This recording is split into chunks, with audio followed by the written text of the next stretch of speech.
Shalom keluarga Saat Teduh. Ayo kita semangat hari ini untuk mencari Tuhan. Jangan ada satupun di antara kita yang hatinya hambar, apalagi putus asa. Sebab Tuhan sangat-sangat cinta Anda. Tuhan cinta kita semua. Masalah pasti datang, tapi saya ingin mendengarnya dari Tuhan.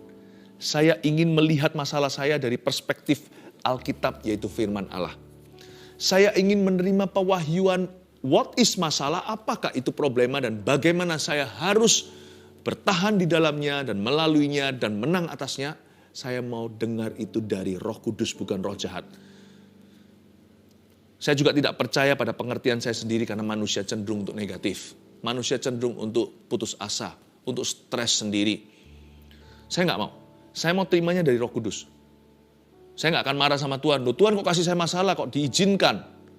Bukankah sehelai rambut pun tidak jatuh ke tanah tanpa seizinmu? Berarti kan ada yang jatuh ke tanah seizin Tuhan. Tuhan tidak pernah punya rencana untuk menggunduli kepala kita dari mahkota.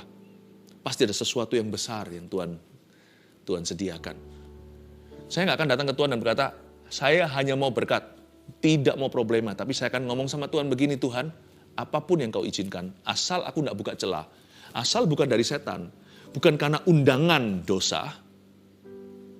Tuhan, aku percaya rencana-Mu indah, walau saya belum mengerti. Ku tahu rancangan-Mu indah bagiku, ku tahu kehendak-Mu sempurna. Firman Tuhan kepada Abraham, itulah perbedaannya. Jangan belajar apa itu definisi problema dari sources, dari sumber-sumber yang salah. Belajarlah dari firman Tuhan. Aku dapat melakukan segala perkara dapat kutanggung di dalam Dia yang memberiku kekuatan, surat Paulus. Demikian pula di Roma 8 dikatakan, Paulus juga yang menyatakan, diilhami Roh Kudus menulis begini, Tuhan bekerja sama dalam segala perkara dan keadaan untuk mendatangkan kebaikan bagi orang-orang yang mengasihi Dia yang terpanggil sesuai dengan rencananya. Saya kalau mau belajar apa itu masalah, saya mau belajar dari Tuhan. Dan saya mau serahkan masalah saya kepada Tuhan Yesus. Firman Tuhan kepada Abraham, ketahuilah dengan sesungguhnya bahwa keturunanmu akan menjadi orang asing dalam suatu negeri yang bukan kepunyaan mereka. Dan bahwa mereka akan diperbudak dan dianiaya 400 tahun lamanya. Lama loh itu. Tapi Abraham tidak mau terpancing untuk dwelling in the negatives. Atau untuk dia tinggal dalam pikiran keputusasaan. Abraham melihat maksud Allah di baliknya. Dan Abraham bisa melihat ujung persoalan itu adalah kemenangan. Makanya dia adalah bapak iman. Seringkali kita dengar khotbah bahwa Abraham bapak iman hanya karena semata-mata dia percaya janji Tuhan untuk keturunan. Ini juga membuat dia jadi bapak iman. Bukan hanya percaya Tuhan akan memberi keturunan. Dia percaya Tuhan ketika Tuhan mewahyukan sebuah persoalan. Tuhan tidak memberi dia persoalan, tapi Tuhan wahyukan, nanti kamu akan mengalami gini, but don't worry, I'll be with you. Jangan takut, aku akan menyertaimu. Ini membuat Abraham lebih lagi seorang bapak iman daripada sekedar terima janji. Siapa sih nggak bisa terima janji? Kalau kita terima yang baik-baik, semua orang bisa, semua orang mampu. Tapi kalau kita tahu sesuatu di depan sana, lalu kita tetap bergantung pada Tuhan dan tetap percaya, itu bapak iman. Ayat 14. Tetapi, saya suka sekali nih. Ayat 14 dimulai dengan tetapi. Tuhan itu gak pernah titik kalau masalah persoalan. Selalu koma. Tetapi bangsa yang akan memperbudak mereka akan kuhukum. Dan sesudah itu mereka akan keluar. Banyak akan-akannya di sini. Dengan membawa harta, benda yang banyak. Saya ulang lagi ayat 14. Tetapi bangsa yang akan memperbudak mereka, kita tahu sekarang bangsa itu bangsa Mesir. Akan kuhukum. Dan sesudah itu mereka akan keluar dengan membawa harta benda yang banyak. Saya suka sekali kalimat kedua dari ayat ini. Dan sesudah itu, and afterwards. Dalam Kristus gak ada game over. Dalam persoalan. Problema selalu koma. Dalam Kristus selalu ada kata ini. Sesudah itu apa? Oh, Tuhan Yesus itu ketika dicobai. Afterwards, setelahnya. Dia dilayani malaikat. Ayub. Wah, semua orang takut baca kitab Ayub. Jangan-jangan terjadi sama dirinya. Gak boleh GR. Penderitaannya Ayub itu panggilan. Gak semua orang dapat kehormatan seperti itu. Bahkan menjadi martir atau mati untuk Tuhan seperti para rasul, para nabi, itu adalah kehormatan. Tapi waktu kita baca Ayub, coba baca di pasal yang terakhir.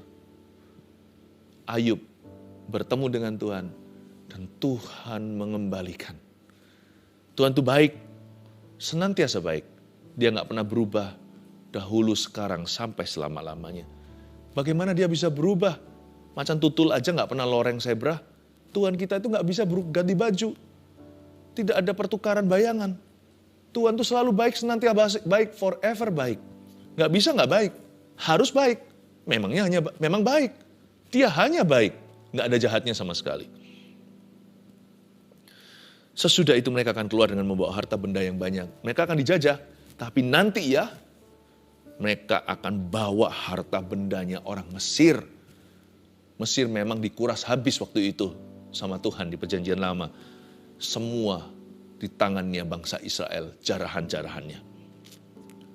Ayat 15, tetapi engkau akan pergi kepada nenek moyangmu dengan sejahtera.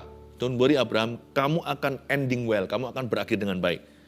Engkau akan dikuburkan pada waktu telah putih rambutmu. Ayat 15 ini mengingatkan kita begini. Saya sendiri punya prinsip demikian. Pokoknya saya perhatikan aja 2-3 langkah di depan saya nggak usah terlalu muluk-muluk. Dan saya yakin bahwa I will finish well. Itu aja penghiburan saya, itulah kekuatan saya. Itulah pengharapan yang tidak bisa dicuri iblis dan keadaan. Saya beritahu pada diri sendiri, I will finish well. By God's grace, dengan kasih karunia Allah, saya pasti mengakhiri pertandingan dengan baik. Tuhan berkata, ujungnya sana, kemenangan. Ujungnya mahkota kebenaran. Ujung di situ, damai sejahtera. Engkau akan pergi kepada nenek moyangmu alias mati dalam damai sejahtera. Aku tahu, entah kapan giliranku, aku akan pergi dengan damai sejahtera. Jadi masalah sekarang, kenikmatan dunia, persoalan ini semua sementara. Tugas saya hanya fokus 2-3 langkah ke depan aja. Asal saya jangan putus asa, karena saya putus asa, asanya putus. Semoga Anda paham ilustrasi ini. Itu seperti sumbu pudar nyalanya, udah mati. Asal saya jangan mati rohani. Tugas saya 2-3 langkah ke depan, saya pastikan saya meresponi Tuhan, kalau jatuh saya harus bangun. Nggak boleh berlama-lama, harus segera bangkit. Udah itu aja.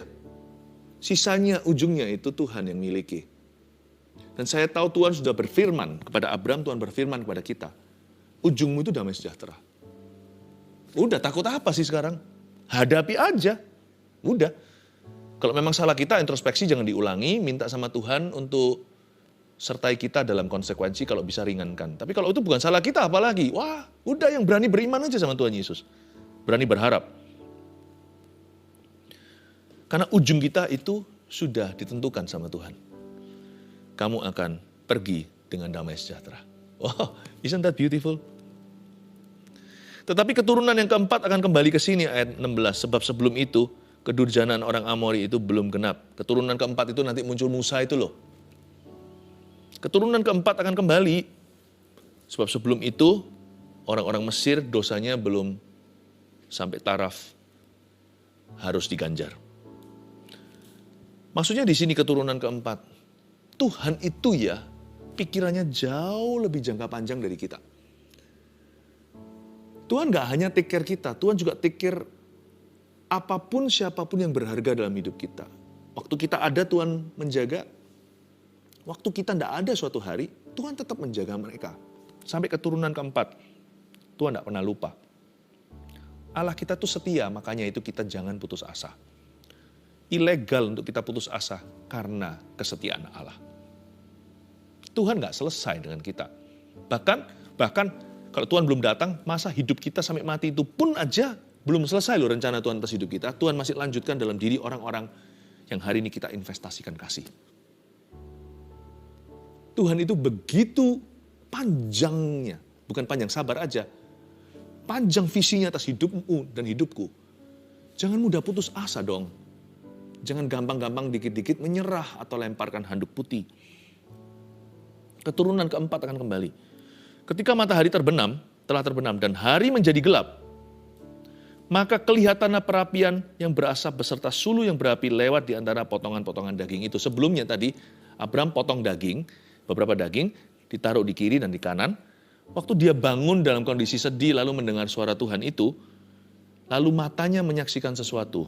Perkara supranatural terjadi, yaitu kelihatanlah ada perapian. Tiba-tiba ada api yang jalan, yaitu beserta suluh api. Padahal nggak ada api di sana, Abraham hanya siapkan korbannya, tapi nggak ada api, nggak ada suluhnya. Tiba-tiba seperti ada perapian yang berasap beserta suluh yang berapi itu bisa berjalan di antara potongan-potongan daging kurban. Dia lihat itu. Ini miniaturnya Elia. Nanti Elia akan turunkan api besar atas mezbah sehingga menjilat semua air di parit-paritnya. Tapi kalau ini, apinya itu hanyalah satu line gitu aja, satu garis, seperti ada suluhnya itu jalan, jalan lurus. Abraham mendapatkan suatu garansi iman. Ada sebuah janji, Abraham, anakku, jangan takut. You will walk, today you will walk with me. Tomorrow I will walk with your children. Hari ini aku akan jalan denganmu. Dan besok aku akan jalan dengan anak-anak dan keturunanmu. Abraham pasti seketika berkata, yes Lord, ya Tuhan. Today I will walk with you. Hari ini aku akan berjalan dengan engkau. Itu api jalan itu kan Tuhan jalan. Tapi kan dia gak bisa lihat Tuhan jalan. Karena manusia tidak cukup suci untuk bisa melihat Allah dengan kasat mata. Tapi Tuhan kasih dia miniaturnya. Api Tuhan berjalan, api berjalan di depannya. Membakar semua musuhnya, bukit-bukit pun runtuh dalam hadirat Tuhan, dalam hadirat Tuhan. Ya, tahu kan lagu lama itu? Waktu ada jalan api itu, Abraham langsung tahu, ini maksudnya Tuhan yang jalan denganku. Tuhan bilang, kalau apiku jalan di depanmu, aku jalan sama kamu. I will be your guide. Haleluya. Jangan putus asa, please. Saudara-saudara seiman, keluarga Saat Teduh, waktu saya bangun merasa begitu, saya tahu saya sedang merasakan apa yang Anda rasakan. Tuhan izinkan saya merasakan itu, supaya saya bisa menyampaikan firman itu dengan efektif, saya berada di posisimu, di posisi Anda. Supaya urapan ini efektif menjamah, saya harus berada di posisi sisi situ, bukan menurutku atau secara teori. Ada 3 kalimat yang Tuhan sampaikan ke saya teruskan ke Anda. Waktu saya bangun itu, saya ingat cerita Abraham, lalu saya tuliskan 3 kalimat, inilah 3 poin sederhana yang kita bisa pelajari tentang hati yang jangan putus asa. 1, kenapa kita jangan putus asa? Sebab sesudah masalah, selalu ada berkatnya. Abraham diberitahu nanti gini ya keturunanmu, mereka akan diperbudak dan dianiaya. Tetapi sesudah itu, sesudah masalah, sesudah itu mereka akan menjarah Mesir habis-habisan. Sebab sesudah masalah, selalu ada berkatnya. Ya, lihat berkatnya, jangan lihat masalahnya. 2, sebab Tuhan selalu punya rencana yang indah, makanya jangan putus asa. Tuhan bilang sama Abraham, meskipun demikian nanti keturunan yang keempat akan begini begitu. Muncul Musa, Yosua, teruskan sampai Daud kan, lalu lanjutkan. Apa yang terjadi? Yesus Kristus hingga hari ini. Wow, Abraham tidak sia-sia berharap. Sebab sekalipun masalah bisa menghadang, tapi Tuhan selalu punya rencana yang indah atas hidup kita. Udah, kalau Tuhan punya rencana, kalau Tuhan punya maksud, beres. Kalau setan punya maksud, jangan takut. Kita berdoa, kita tengking, kita lawan dengan firman dan dengan iman. Dan dengan hidup kudus, batal, gagal semuanya. Runtuh semua rancangannya. Roh jahat tidak akan bisa menjamah umat Allah. Tapi kalau Tuhan yang punya maksud, siapa bisa melawannya? Kalau Allah di pihak kita, siapa lawan kita? Kalau Tuhan yang punya mau, siapa berani jadi penasihatnya untuk mengurungkannya? Kalau Tuhan yang buka pintu, siapa yang bisa menutupnya? Kalau Tuhan yang menjatuhkan, siapa yang bisa mengangkat? Kalau Tuhan yang mengangkat, siapa berani jatuhkan? Coba lihat cerita Yusuf di Perjanjian Lama. Firaun pun tak berdaya. Kalau Tuhan yang menerkam, siapa yang melepaskan? Tapi kalau setan menerkam kita, kita minta tolong sama Tuhan. Tuhan melepaskan dengan mudah. Laut Merah pun terbelah. Tapi kalau Tuhan yang menerkam kita, Siapa yang mau melepaskan kita? Nggak ada singa di atas singa Yehuda. Dialah singa dari Yehuda, tidak ada lebih perkasa. Tapi kalau dia beserta Anda, dia jalan di sampingmu, mana ada singa-singa yang lainnya berani mendekatimu? Sebab Tuhan selalu berjalan bersama dengan kita, nomor 3. Ini yang membuat indah, ini yang membuat manis, ini yang membuat romantis. Api itu dengan suluh apinya berjalan one line. Sebab Tuhan selalu berjalan bersama dengan kita. Saya gini loh, saya gampang aja. Pokoknya ya, kalau Tuhan sama saya, kalau Tuhan jalan sama aku, udah saya sudah nggak perlu khawatir. Nggak perlu banyak pikir. Kalau Tuhan jalan sama saya, end of debates. Akhir semua debat. End of all questions. Tutup buku terhadap semua pertanyaan hatiku. Kalau Tuhan jalan sama aku, beres. Saya punya iman seperti anak kecil maksud saya. Anak kecil itu nggak tahu banyak. Pesawat kayak boarding pass, atau naik mobil ini sekarang mau naik mobil pribadi atau taksi online. Nanti sampai saya ke kota itu, waktu saya kecil dulu sama papa mama saya, sudah di booking hotelnya atau hotel mana, besok makan apa, bawa uang tidak, kapan pulangnya, nggak tahu. Pokoknya mata saya lihat papa dan lihat mama, ya kan? Saya nggak usah khawatir udah. Saya tidak takut. Tapi anak kecil yang belum punya konsep yang jelas, apalagi yang masih batita, demikian pula bayi yang sudah mulai disapi, mereka melihat mama nggak ada, keluar dari ruangan nangis kan. Kenapa? Mereka kira kalau mama nggak ada, berarti mama hilang selamanya. Itu anak kecil belum punya kognitifnya untuk bisa mencerna. Anak yang baru lepas susu. Ya. Tapi kalau mamanya keluar, dia langsung tertawa, langsung tersenyum. Bayi pun ngerti loh. Waktu kita mulai sedikit lebih dewasa, masih begitu juga. Hari ini saya juga punya prinsip yang sama. Sekarang kebalikannya, saya di sisi seorang ayah. Kadang-kadang kalau saya lihat anak saya khawatir, buat apa? Cinta orang tua terhadap anaknya itu melebihi pengetahuan anaknya. Nggak mungkinlah kita itu akan telantarkan. Pasti kita take care mereka. Seolah-olah saya ingin bilang gini sama anak-anak kecil. Kalian tuh nikmati masa kecilmu atau masa mudamu. Bisa bergantung penuh. Nanti suatu hari kalian jadi orang tua. Pokoknya kalau ada papa dan mama, tenang sudah. Hidupmu tidak terlantar. Sudah di take care dari A sampai Z. Asal Tuhan berjalan bersama dengan kita, nggak usah mikir banyak. Nggak usah dipikiri lagi, apalagi keputusasaan. 3 kalimat ini. Nomor 1, jangan putus asa karena sebab sesudah masalah selalu ada berkatnya. 2, jangan putus asa sebab Tuhan selalu punya rencana yang indah. 3, jangan putus asa sebab Tuhan selalu berjalan bersama dengan kita. Udah, jangan terlalu banyak mikir, nggak usah putus asa. Mari masuk hadirat Allah, tersenyum saja dan katakan, terima kasih kau berjalan dengan aku. Today, I will walk with my hands in God.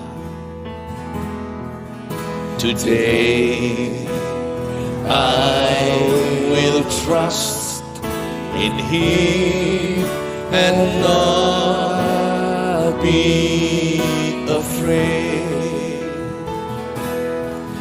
for He will be there, for He will be there every moment to share on this wonderful day. He has made. Today I will walk with my hands in God. Hari ini aku akan berjalan dengan bergandengan tangan dengan Tuhan. Today I will walk with my hands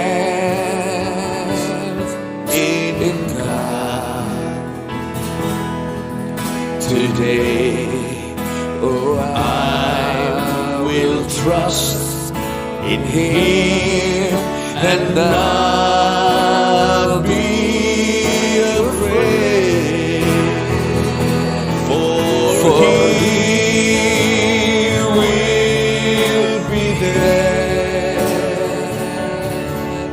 for He will be there every moment to share on this wonderful day. He has sebab Dia sertaku, sebab Kau sertaku, selalu sertaku sepanjang hidupku, bahagia selalu sertaku,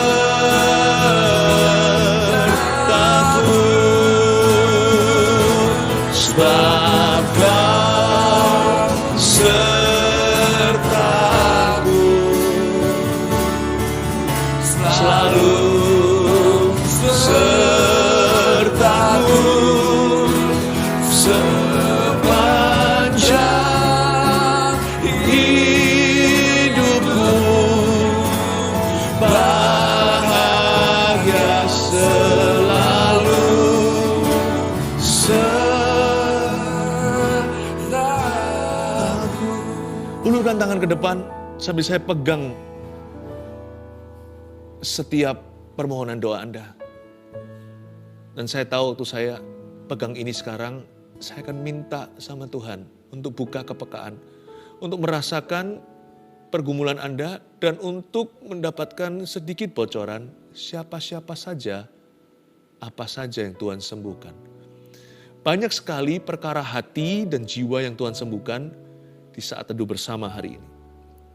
Saya bisa rasakan ada aliran sungai sukacita dan damai sejahtera mengalir seperti sungai yang tiada henti. Seperti sungai Yordan juga, ya turun dari sampai ke laut mati. Tuhan, that healing river, sungai kesembuhan itu. Ada orang-orang yang disembuhkan begini, kata Tuhan. Ada satu orang pelajar yang stres terus over nilainya.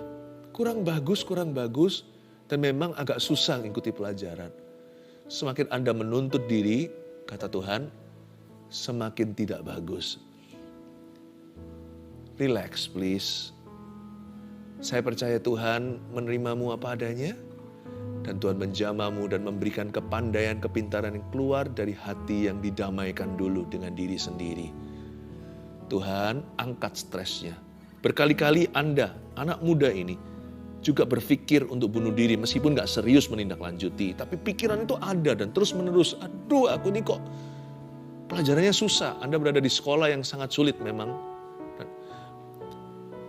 Tapi Anda tidak ranking, itu menjadi pukulan. It's okay. Saya tidak berkata pelajaran gak bagus itu gak apa-apa. Tapi saya minta hati Anda tenang dulu. Tuhan selalu beserta. Kepandaian itu dari Tuhan. Hatimu didamaikan, dari situ akan muncul karunia kepintaran. Terimalah anugerah dari tangan berlubang paku. Saya melihat sekarang ada tangan seperti ini dengan jubah berlubang paku. Seolah bersinar tangan itu sekarang diulurkan kepadamu. Kau ulurkan tangan dan terimalah dari tangan Yesus Kristus kasih karunia, anugerah, damai sejahtera. Ada satu orang, seorang pria setelah putus cinta dia agak linglung sekarang. Dan yang sekarang berdoa ini di depan layar adalah mamanya. Anda mendoakan putra Anda yang sekarang jadi linglung. Sejak tidak berhasil hubungan cintanya. Sekarang jadi gak keruan, gak mandi, gak sisiran. Tuhan Yesus sembuhkan putramu itu seperti Tuhan sembuhkan Nebukadnezar tiba-tiba waras. Dalam nama Yesus sekarang juga Terima kasih Tuhan. Terima kasih Tuhan. Terpujilah namamu. Tidak sedikit yang sekarang putus asa tentang pornografi. Jatuh lagi di area itu. Roh Kudus memberitahu kepada saya untuk nyampaikan ini. Tuhan sudah mengampunimu. Jangan berdosa lagi. Keluar dari kamar itu. Ya, jangan terus sehari-hari, tiap hari hanya di kamar situ terus. Keluar beraktivitas. Mulai gunakan waktumu dengan bijaksana. Dan minta tolong orang-orang sekelilingmu. Jangan curiga sama keluarga. Mereka mau membantu. Open up. Anda berasal dari keluarga yang takut akan Tuhan. Tapi Anda bergumul dengan sesuatu di tempat tersembunyi. Get out of your room. In Jesus' name. Saya berdoa juga di dalam nama Yesus Kristus. Orang-orang yang susah tidur. Insomnia. Gak bisa meletakkan kepala dan pikiran. Di dalam nama Yesus saya berdoa untuk roh ketenangan. Aku patahkan semua roh kegelisahan. Kegalauan yang bukan dari Tuhan, aku cabut sampai ke akar-akarnya di dalam nama Yesus Kristus. Terima kasih Tuhan, Engkau berikan tidur kepada orang-orang yang Kau kasihi. Obat yang Anda minum akan semakin berangsur-angsur, semakin tidak diperlukan. Kembali ke dokter, minta nasihat bagaimana putus obat. Supaya nanti dengan tuntunan medis dan profesional, Anda bisa mulai mengurangi dosisnya. Anda tidak butuh lagi. Ada satu orang lagi yang sudah pergi ke psikiatris. Psikiatris melakukan yang terbaik. Tetapi ujung-ujungnya juga Anda tidak sembuh. Anda sudah konseling, sudah ke psikiatris, sudah preskripsi obat, dan sudah minum semuanya. Ini bukan hanya obat tidur, obat penenang, dan lainnya saya nggak tahu obat apa aja. Tapi sekarang Tuhan sembuhkan Anda. Ujungnya hanya simpel saja. Percaya. Anda sudah mencoba, tetapi tidak berhasil. Kali ini dalam hadirat Tuhan, Allah melepaskanmu. Yehova Rafa menyembuhkan Anda. Selalu beserta. Punya rencana indah. Percaya sekarang. Kalimat-kalimat yang dari Tuhan ini saya sampaikan ke telinga dan ke hatimu. Sebab Tuhan berjalan denganmu. Takut apa lagi? Tuhan menjagamu waktu bobo, waktu tidur. Dia ada di sebelah kananmu. Pada siapa aku harus takut? Apa yang manusia bisa lakukan kepadaku?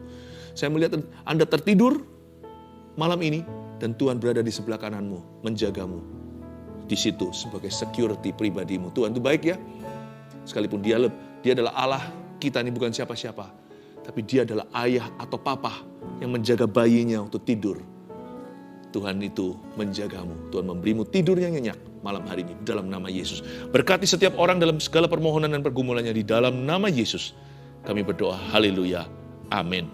Bahagia selalu sertaku,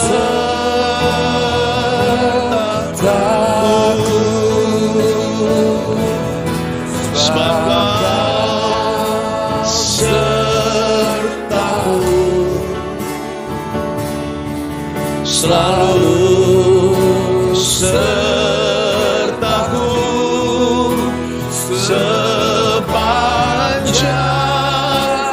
hidupku, bahagia selalu sertaku, sebab Kau sertaku, sebab Kau sertaku,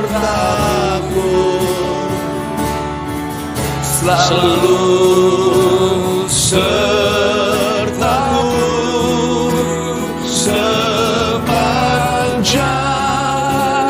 hidupku, bahagia selalu sertaku. Mari kita angkat tangan kita, terimalah berkat dari Allah Bapa, Putra, dan Roh Kudus, Immanuel, Tuhan beserta kita dari sekarang sampai selamanya. Dalam nama Yesus, amin.